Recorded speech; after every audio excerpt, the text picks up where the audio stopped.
सास हो तो ऐसी। बहू कहाँ मर गई? अंदर से आवाज़ आई, जिंदा हूँ माँ जी। तो फिर मेरी चाय अभी तक क्यों नहीं आई? कब से पूजा करके बैठी हूँ। ला रही हूँ माँ जी। बहू चाय के साथ भजिया भी ले आई। सास ने कहा, तेल का खिलाकर क्या मारेगी? बहू ने कहा, ठीक है माँ जी, ले जाती हूँ। सास ने कहा, रहने दे, अब बना दिया तो खा लेती हूँ। सास ने भजिया उठाई और कहा, कितनी गंदी भजिया बनाई है तुमने। बहू, माँ जी मुझे कपड़े धोने हैं, मैं जाती हूँ। बहू दरवाजे के पास छिपकर खड़ी हो गई।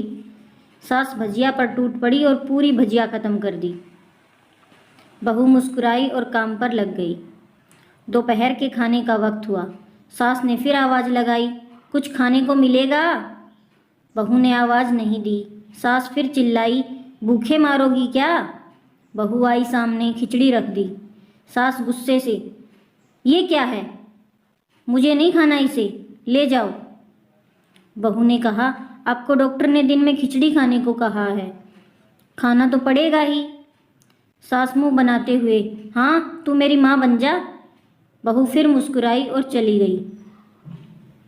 आज इनके घर पूजा थी। बहू सुबह 4 बजे से उठ गई। पहले स्नान किया, फिर फूल लाई, माला बनाई, रसोई साफ की, पकवान और भोज बनाया। सुबह के 10 बज गए।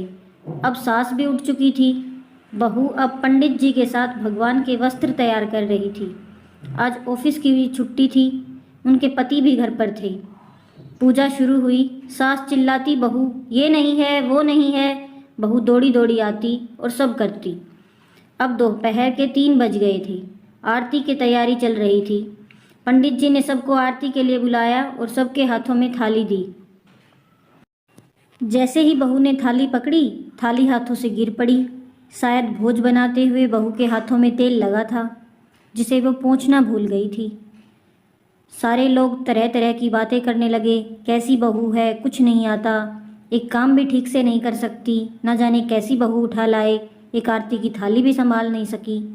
उसके पति भी गुस्सा हो गए और सास चुप रही, कुछ नहीं कहा, बस यही बोल के छोड़ दिया, सीख रही है, सब सीख जाएगी धीरे धीरे। अब सबको खाना परोसा जाने लगा। बहू दौड़ दौड़ के खाना देती, फिर पानी लाती। करीब 70-80 लोग हो गए थे। इधर 2 नौकर और बहू अकेली, फिर भी वहाँ सारा काम बहुत ही अच्छे तरीके से करती। अब उसकी सास और कुछ आस पड़ोस के लोग खाने पर बैठे। बहू ने खाना परोसना शुरू किया। सबको खाना दे दिया गया। जैसे ही पहला निवाला सास ने खाया, तुमने नमक ठीक नहीं डाला क्या?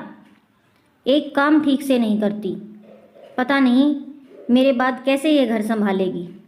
आस पड़ोस वालों को तो जानते ही हो ना साहब, वो तो बस बहाना ढूंढते हैं नुक्स निकालने का। फिर वो सब शुरू हो गए, ऐसा खाना है, ऐसी बहू है, ये वो वगैरह वगैरह। दिन का खाना हो चुका था। अब बहू बर्तन साफ करने नौकरों के साथ लग गई। रात में जगराते का कार्यक्रम रखा गया था। बहू भी 1-2 गीत गाने के लिए स्टेज पर चढ़ी। सास जोर से चिल्लाई, मेरी नाक मत कटा देना, गाना नहीं आता तो मत गा, वापस आ जा। बहू मुस्कुराई और गाने लगी। सब ने उसके गाने की तारीफ की, पर सास मुंह फुलाते हुए बोली, इससे अच्छा तो मैं गाती थी जवानी में, तुझे तो कुछ भी नहीं आता। बहू मुस्कुराई और चली गई। अब रात का खाना खिलाया जा रहा था। उसके पति के ऑफिस के दोस्त साइड में ही ड्रिंक करने लगे। उसका पति चिल्लाता, थोड़ा बर्फ़ लाओ, तो सास चिल्लाती, यहाँ दाल नहीं है। फिर चिल्लाता, कोल्ड ड्रिंक नहीं है, पापड़ ले आओ।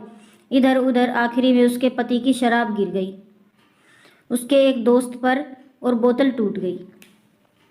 पति गुस्से में 2 झापड़ अपनी पत्नी को लगाते हुए कहता है, जाहिल कहीं की, देखकर नहीं कर सकती, तुझे इतना भी काम नहीं आता। सारे लोग देखने लगे। उसकी पत्नी रोते हुए कमरे की तरफ दौड़ी। फिर उसके दोस्तों ने कहा, क्या यार, पूरा मूड खराब कर दिया, यहाँ नहीं बुलाया होता, हम कहीं और पार्टी कर लेते। कैसी अनपढ़ गवार बीवी ला रखी है तूने, उसे तो मेहमानों की इज्जत और काम करना तक नहीं आता, तुमने तो हमारी बेइज्जती करा दी। अब आस पड़ोस की औरतों को और बहाना मिल गया था। वो कहने लगी, देखो क्या कर दिया तुम्हारी बहू ने, कोई काम की नहीं है, मैं तो कहती हूँ अपने बेटे की दूसरी शादी करा दो, छुटकारा पाओ इससे। सास उठी और अपने बेटे के पास जाकर उसे थप्पड़ मारा और कहा, अरे नालायक, तुमने मेरी बहू को मारा, तेरी हिम्मत कैसे हुई, तेरी टांग तोड़ दूंगी। उसके बेटे के दोस्त कुछ कहने ही वाले थे कि उसकी माँ ने घूरते हुए कहा, चुप, बिल्कुल चुप, यहाँ दारू पीने आए हो, जबकि पता है आज पूजा है और तुम्हें पार्टी करनी है। कैसे संस्कार दिए हैं तुम्हारे माता पिता ने। और किसने मेरी बहू को जाहिल बोला, जरा इधर आओ, चप्पल से मारूंगी अगर मेरी बहू को किसी ने शब्द भी कहा तो। अरे पापी, तूने उस लड़की को बस इसलिए मारा कि तेरी शराब टूट गई। पापी, वो बच्ची सुबह 4 बजे से उठी है, घर का सारा काम कर रही है, ना सुबह से नाश्ता किया है ना दिन का खाना खाया, फिर भी हंसते हुए सबकी बातें सुनते हुए ताने सुनते हुए घर के काम में लगी रही। तेरे यार दोस्तों को वो अच्छी नहीं लगी, जूते से मारूंगी तेरे दोस्तों को जो कभी उन्होंने ऐसा कहा। उसके यार दोस्त चुपके से खिसक लिए। अब सास बहू के कमरे में गई और बहू का हाथ पकड़कर बाहर लाई। सबके सामने कहने लगी, किसने कहा था अपनी बहू को घर से निकाल के दूसरी बहू ले आना, जरा सामने आओ। कोई सामने नहीं आया। फिर सास ने कहा, तुम जानते भी क्या हो इस लड़की के बारे में, ये मेरी माँ भी है, बेटी भी। माँ इसलिए मुझे गलत काम करने पर डांटती है और बेटी इसलिए कभी कभी मेरी दिल की भावनाएं समझ जाती है। मेरी दिन रात सेवा करती है, मेरे 1000 ताने सुनती है, पर एक शब्द भी गलत नहीं कहती, ना सामने ना पीठ पीछे। और तुम कहते हो दूसरी बहू ले आऊं, याद है ना छुटकी की दादी, अपनी बहू की करतूत। सास ने गुस्से से पड़ोस की महिला को कहा, अभी पिछले हफ्ते ही तुम्हें मियाँ बीवी भूखे छोड़ घूमने चले गए थे।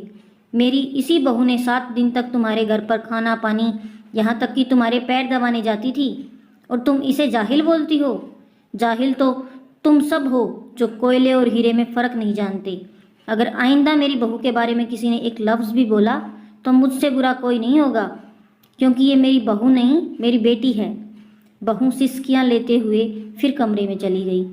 सास ने एक प्लेट उठाई और भोजन परोसकर बहू के कमरे में खुद ले गई। सास को भोजन लाता देखा तो बहू ने कहा, अरे माँ जी, आप क्या कर रही हो, मैं खुद ले लेती।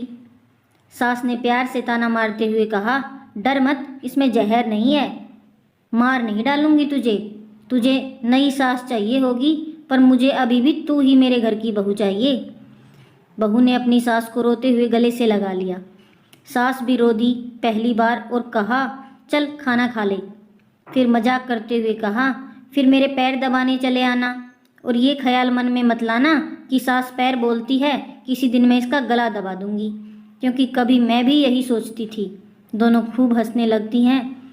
कुछ रिश्ते बहुत मीठे होते हैं, बस बातें कड़वी होती हैं। आपको ये सास बहू की कहानी पसंद आई है तो वीडियो को लाइक करें और चैनल को सब्सक्राइब करें। Thanks for watching.